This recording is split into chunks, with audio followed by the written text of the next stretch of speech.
You're listening to Shadows and Stories, the horror podcast, where darkness isn't just around the corner, it's already inside. Tonight's tale is about a voice on the radio, one that should have never been heard. Get comfortable if you can, because this is the last broadcast. In a sleepy mountain town in Colorado, nestled between snow-covered pines and forgotten roads, there's a radio station, WZRD 103.3 FM. It's been off the air for nearly 20 years, until last week. Maxine, a young woman in her 30s, recently inherited her uncle's cabin just a few miles from that tower. She was a travel blogger, used to buzzing cities and luxury hotels, but something about the wilderness called to her. Peace, solitude, escape.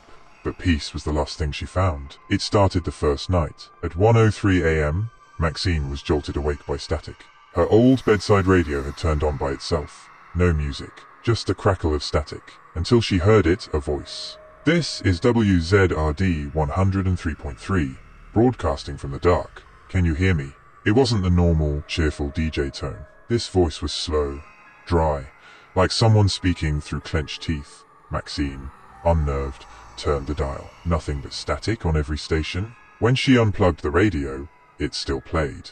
The next night, it came back. "You're not alone up there, Maxine." She froze. Her name. No one knew she was here. The third night, the voice laughed. And it wasn't alone. There were whispers in the background. Layers of voices speaking in reverse. Some screaming, some crying. And the host, if that's what he was said, "You've heard us. Now you must join us."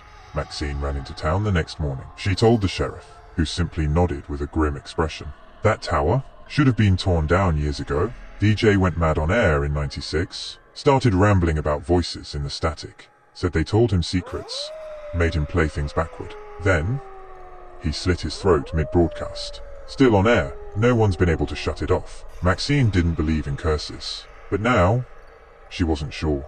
That night, she didn't sleep. At 1:03 a.m., the radio came alive again. Only this time, the voice said, "We're closer now, almost inside." Her lights flickered. Her reflection in the mirror smiled, even though she didn't. Something moved behind her, a shadow with no body. She screamed and smashed the mirror. She packed her bags and fled, but every town she drove through, every motel room she stayed in, the radio would come on. This is WZRD 103.3, broadcasting from the dark. Maxine.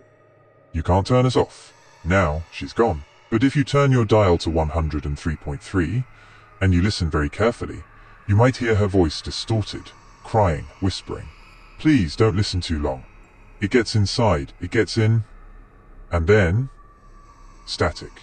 That was the last broadcast.